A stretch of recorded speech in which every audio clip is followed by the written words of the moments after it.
Eder, Mac, Pallister. Sebastiano, che hai fatto il 14 dicembre? Su queste cose sai che non voglio parlare perché c'è molta confusione su questo. Io non lo so, va bene, fai quello che vuoi. Passiamo allora a una domanda più semplice. La volta che Pier Giorgio rimase impantanato, come andò quella volta? Niente, allora mi telefona mio figlio, era non so che ora di sera, a un certo punto mi dice papà sono sul vallone, mi sono fermato un attimo, la macchina è andata un po' avanti, è finita con una ruota in una buca, in qualcosa e non riesco a venire fuori. Va bene, ho detto dimmi dove, all'altezza del lago di Doberdò, proprio dove c'è la strada che scende, conosco molto bene quelle zone lì e telefono agli vicini di casa, ho chiesto se hanno una corda e hanno detto di no e così sono andato su, ho chiamato anche il mio amico della carne, gli ho detto guarda mio figlio è rimasto là, l'ho sentito molto così preoccupato e gli ho detto quando torno indietro ti chiamo, infatti l'ho chiamato quando sono tornato indietro. E poi hai chiesto aiuto anche ai tuoi vicini Gabriele e Salvo. Sì. E quel giorno i vicini di casa erano le persone più vicine che potevo chiedere, tutto qua. Ma lui, io l'ho detto nella primissima intervista che ho fatto, potrà essere stato metà gennaio circa, e io mi sono, chiamiamolo così, esposto, perché avrei preferito rimanere dietro le quinte, non dire la mia, nel senso che speravo che lei uscisse, io speravo viva, ma almeno morta molto prima, per capirci. E invece così non è stato, allora mi sono sentito in dovere di apparire, diciamo così, e dire la mia, soprattutto perché sentivo nelle sue dichiarazioni che Sebastiano stava raccontando un sacco di frottole, ma un sacco proprio. Lui ne ha raccontate di tutti i colori e non solo, ma si è contraddetto, come è successo anche ultimamente, ha contraddetto se stesso nel dire la stessa cosa in un verso e nell'altro, se vogliamo, nei primi tempi, motivo per il quale di quello che ha detto è da prendere con le pinze tutto praticamente, anche la verità vera. Momenti molto difficili. Ricordi com'era vestita Liliana il 14? No, perché io l'ho salutata a casa, era in Vestaglia, sono andato via, mi pare un quarto d'ora prima delle 8, qualcosa prima, non lo so, ho salutato Liliana che è venuta a salutarmi sulla finestra, che era ancora, mi pare, alla Vestaglia, questa roba qua, con le topoline, mi ha fatto il sorriso, sono andato a fare il mio giro con i coltelli. Dopo ritorno in studio, mi metto a sistemare tutti i coltelli e poi a un certo punto io ho una bicicletta, avevo una in studio, una in macchina e una a casa e ho preso la bicicletta, ho detto ma provo a fare un giro, avevo questa GoPro che l'avevo appena presa. Sì, peccato che tu usavi le GoPro ormai da 50 anni. Ricordi vagamente il percorso che hai fatto quel giorno con la bici? Io ho fatto un po' la città, da studio ho fatto un po' la città, poi ho fatto l'altura lì in zona del Faro, l'obelisco, ho fatto tutto l'altopiano fino, adesso non mi ricordo bene, non mi ricordo esattamente bene, dopo sono rientrato in studio, ma non ricordo bene, ti dico sinceramente. Fai un piccolo sforzo. No, adesso guarda, adesso mi ricordo, sono sceso e sono andato a casa con la bicicletta. Lì ho pranzato e poi ho riportato la bicicletta in studio. E quelle chiamate rifiutate a Sterpin? Tanto era un numero sconosciuto, non c'era il nome Sterpin o questo qua. Però contrariamente a quanto hai detto a Silvia, l'albergatrice, tu alle 10:30 non eri in casa. A casa alle 10:30 no. Ho risposto il primo pomeriggio, quando ero a casa, che ho visto questa chiamata, ho risposto e c'era questo signore che mi fa, questa voce di uomo, mi fa sono Claudio Sterpin, sono a Basovizza a pranzo con mia figlia e casomai ci sentiamo dopo. Vabbè, non ho pensato, ho detto ma forse voleva salutarla o qualcosa, forse dirgli qualcosa, boh, ho detto mi chiamerà dopo. E al che tu hai chiuso. Penso che abbia chiuso lui, sai, non so se ho chiuso io. E questo mistero quindi delle chiamate rifiutate da un fantasma? Secondo me, da quello che ho parlato, ho sentito, c'è questa applicazione, così mi hanno detto, che quando ci sono dei numeri telefonici non conosciuti, c'è un'applicazione che mette che va alla segreteria e dopo un po', lei era molto più avanzata di me per quanto riguarda i telefoni. A me non sembra. Intanto Sebastiano, io l'ho già detto e lo ripeto qua in pubblico, Sebastiano con ogni probabilità io sono convinto che ascoltava le nostre conversazioni già da tempo. Il concetto è uno, esiste un tabulato telefonico emesso dalla Wind allegato al faldone che dice di tutte le telefonate fatte da tutti noi, io compreso, in quel giorno. Io ho chiamato la prima volta verso le 10 e qualcosa, non ricordo i minuti precisi adesso perché anche a me, come a lui e con più diritto, le date si sormontano, sono passati 2 anni e mezzo che per me sono volati in un verso, come se fosse ieri o l'altro ieri. Nell'altro mi sembrano 10 anni fa il fatto che è successo, per capirci. Cioè, moralmente io non ho chiuso occhio una notte che si dice una da allora. Dal 14 dicembre io non ho passato una notte che sia una degna di tale nome, motivo per il quale sono molto più confuso. Io ho chiamato una prima volta senza risposta al telefono di Liliana, evidentemente. La prima volta che lui ha risposto, è stato nel tardo pomeriggio verso le 5, 4 probabilmente, mentre la telefonata di cui parla lui, quella che io ho detto sono a Basovizza eccetera, si riferisce, basta verificare, è successo il giorno dopo, mercoledì, io rientravo, è vero, da Basovizza, poteva essere primo pomeriggio, mi ha preso che ero con la pattuglia della polizia ferma dove è sempre o quasi sopra, a 1 chilometro circa da casa mia, c'è strada di Fiume si chiama, c'è una scuola di rimpetto, mi sono fermato per rispondergli, per non parlare al telefono guidando e gli ho detto 2 parole, proprio 2, sto venendo da Basovizza dove ho pranzato con mia figlia, appunto, scusa ma... E ho chiuso perché non mi interessava intavolare il discorso con lui. Telefonava col telefono di Liliana, a me sembrava impossibile. Secondo Sebastiano tu eri uno stalker, Liliana sparisce ma lui non va a denunciare questa cosa alla polizia. È uno stalker, se posso dirlo, è uno stalker che negli ultimi 14 giorni di vita di Liliana ci siamo sentiti per 7 giornate, perché in mezzo c'è il primo e il secondo weekend di dicembre, parliamo di dicembre 21, e l'8 dicembre che erano una festa da amici. In quei 7 giorni non ci siamo sentiti per niente. Negli ulteriori 7 giorni tra di noi sono intercorse in tutto 17 chiamate, 14 fatte da lei verso me, 3 da io verso lei. Allora, a questo punto, lo stalker chi è? Liliana nei miei confronti o io nei suoi? Chi è che fa 14 telefonate in 7 giorni utili a quell'altro? Lei.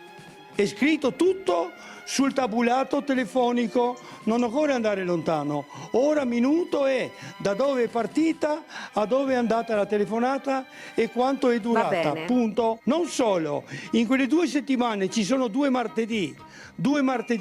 Lei si è fermata a casa mia nei 2 martedì per 6 ore. Dalle 9 di mattina alle 3 del pomeriggio, quando assieme siamo andati in cimitero dai nostri cari, per capirci. E in una di queste 2 occasioni, io portandole a San Giacomo dove aveva il ritrovo con le amiche nel tardo pomeriggio, abbiamo incrociato Sebastiano con la bicicletta in via dell'Istria. Come mai combinazione passava di là? Ci sarà tanto da dire ancora, però la verità è in coda, sta arrivando. Di questo sono convintissimo. Sarà una sorpresa probabilmente. Vedremo, chi vivrà vedrà. Intanto io ho buttato la pietra nello stagno, gli anelli si stanno formando. Ieri quando abbiamo citato le 12:47, appunto, e non sembra, è perché queste sono le celle che agganciano alle 12:47 una cella di via San Primo che si trova a San Giovanni. Questa via è proprio vicino all'entrata del parco ExoPP, dove poi verrà depositata Liliana nei primi giorni di gennaio. La sua localizzazione, che appunto dà quella cella, lui dovrebbe trovare con il giro che sta facendo con la GoPro a circa 4 km minimo di distanza. Quindi diciamo o sta di qua o sta di là. E questo logicamente lascia un momentino perplessi tutti quanti, e come è stato detto questa storia della GoPro sembra che faccia buchi da tutte le parti, anche perché non è mai stata consegnata la GoPro con la schedina originale. Lì sono stati consegnati agli inquirenti innanzitutto 2 video di meno, e questi video poi sono stati anche rimaneggiati, tagliati, cuci. Io quello che voglio dire è che persino nel video del 12 dicembre, quando c'è quel video che Lilli saluta "ciao, siamo a grado", ecco, il mio compagno che aveva visto che gliel'aveva mostrato Sebastiano è stato comunque tagliato perché manca un pezzo. Quindi allora il signor Sebastiano evidentemente, ma questo insomma risulta perché se l'ha fatto per il 12, dico io, forse non ha consegnato bene agli inquirenti tutti i video, tutti gli spezzoni, perché qualcosa appunto non torna negli orari. E soprattutto quello che ci chiediamo, avendo lui affermato che ha acquistato la GoPro 9, ma risulta che avesse già avuto prima una GoPro 7, quindi poco cambia tra una 7 e una 9 la risoluzione, certamente si vede meglio e tutto quanto, ma lui dichiara di aver acquistato questa GoPro 9 i primi giorni di dicembre, e fa onestamente strano che praticamente abbia fatto 450-460 video entro il 14. Calcoliamo che insomma non è che di notte andava in bicicletta a fare video. E quello che io volevo dire per quanto riguarda la GoPro eccetera, non ho mai capito perché gli inquirenti, proprio così dico senza nessun particolare bisogno, non abbiano fotografato il computer della bicicletta di Sebastiano per vedere quanti chilometri avesse fatto quella giornata, perché le biciclette a pedalata assistita, lo so bene perché ne posseggo anch'io una, ecco, registra il chilometraggio della giornata e quanto hai fatto. Potevano fare già all'inizio una foto, si vedeva subito. Dopodiché quello che non capisco è perché gli inquirenti non hanno ritirato proprio l'originale della schedina. Di quella mattina non torna niente, perché appunto tutti i dati non sono stati controllati. Lui dice che va in magazzino, lascia la macchina, e dove ha lasciato la macchina tra l'altro? Dopo quando gli chiediamo dove è parcheggiato non ricordo, dopo però dice che al pomeriggio che va a ritirare la macchina. E come? Al mattino non ricorda, al pomeriggio ricorda dove è la macchina e che l'ha lasciata. Dice anche che c'è gente che vede che lui va sempre in magazzino e invece dove sono? Nessuno testimonia che lui è stato là quel giorno. Tra l'altro ce n'è una persona sola che disse che lui arriva di solito con la moto. La moto tra l'altro è stata, lo usava sempre che io sappia per andare in magazzino, perché? Perché là proprio non aveva modo di parcheggiare l'auto, perché proprio non ci sono parcheggi. E il fatto appunto ci sono queste 3 ore di buco che lui non ha spiegato, dice che il magazzino non ha ricezione. Non è vero niente. Io sono stato là parecchie volte e naturalmente alle volte sentivo malamente, però funzionava sempre il telefono, non è che non funzionasse. Come appunto si evince da chi ha avuto maniera di leggere il fascicolo, ormai alle mercé di tutti proprio. Chi legge appunto vede che non sono state fatte bene le indagini, cioè è stato evidenziato parecchi momenti proprio della mattinata e di altri avvenimenti succedutosi, però non hanno mai specificato il perché. E io qua auspico che adesso questa nuova procura, il nuovo procuratore, abbia appunto il desiderio di approfondire e di spiegare tutte queste lacune che purtroppo mancano dall'inizio. Chi purtroppo all'inizio non ha lavorato bene abbia l'umiltà di ripartire nuovamente in maniera obiettiva ed onesta. Sebastiano nella prima sua deposizione che lui dice praticamente quando sono ritornato a casa ho visto il cellulare di Lili là e non ho fatto caso perché magari si è dimenticata. Quindi lui dichiara praticamente nella denuncia che fa la sera del 14 che lui sa già alle 13:30, se è l'ora del rientro, che il telefonino di Lili è rimasto là. Poi lui disse anche a me, ma lo dice anche un po' nella dichiarazione, lui appunto continua a fare le sue cose e se ne andrà.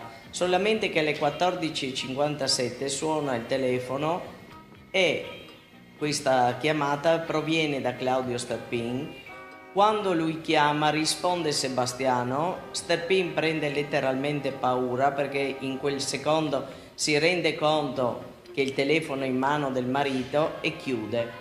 Il marito non richiama a questa persona che ha chiamato e seconda cosa, nel tempo, lui dirà che quella chiamata delle 14:57, chi ha chiamato, e lo sappiamo benissimo Claudio Sterpin, lui disse che c'era una persona che ansimava, uno stalker, il quale già da tempo disturbava e cercava guai, diciamo così perché non mi viene il vocabolo giusto, con Liliana. Quindi lui era a conoscenza di un disturbatore di Liliana.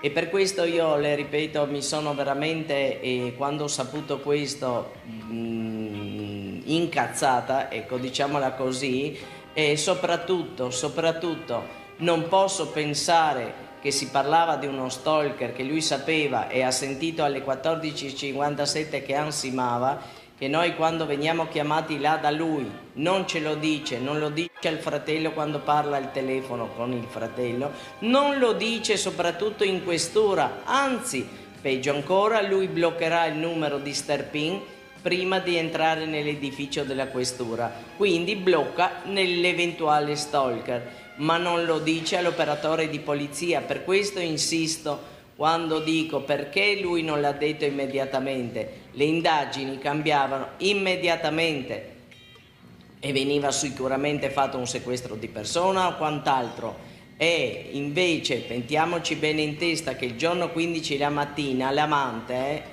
si autodenuncerà andando giù in questura raccontando chi è lui, cosa dovrebbe succedere, consegnando i telefoni, fanno la fotocopia, cioè la copia del telefono di Claudio così subito, e si accorgeranno gli inquirenti poi cominciando a guardare che già appunto alle 8:22 la chiamata di Liliana verso Sterpin non risulta essere nel telefono di Liliana, ma nei tabulati risulta e anche nel telefono di Claudio.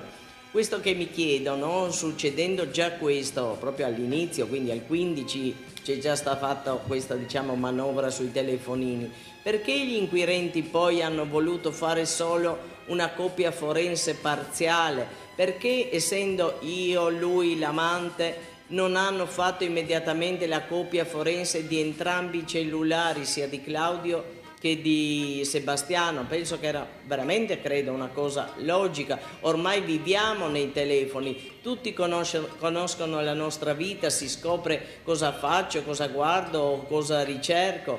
Lei quella mattina ricerca anche il meteo, quindi anche là dico sempre logica, buon senso, una che si deve suicidare dice se è brutto tempo vado a suicidarmi, se è bel tempo oggi no.